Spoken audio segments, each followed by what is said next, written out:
Never count the summer cabins.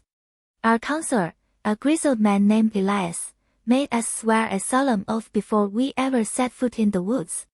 He told us that the layout of the camp was designed to confuse any wandering eyes and that the numbers assigned to each cabin didn't correspond to their physical order. We thought it was just a classic spooky camp legend meant to keep us from wandering off at night, a way to keep us close to the mess hall. The first time I ignored the rule, I was looking for my flashlight under the porch of cabin 7. I realized that the cabin directly next to it was marked as cabin 9, and the one after that was cabin 12.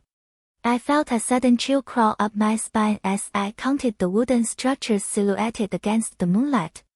There were 13 cabins stretching into the darkness, but the last one had no number at all, just a rusted iron plate hanging crookedly on the door. I tried to look away, but my eyes were locked on that 13th structure. It wasn't built like the others.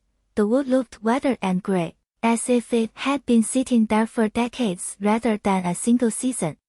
I noticed that the windows weren't reflecting the moonlight, but rather absorbing it, creating a void in the treeline.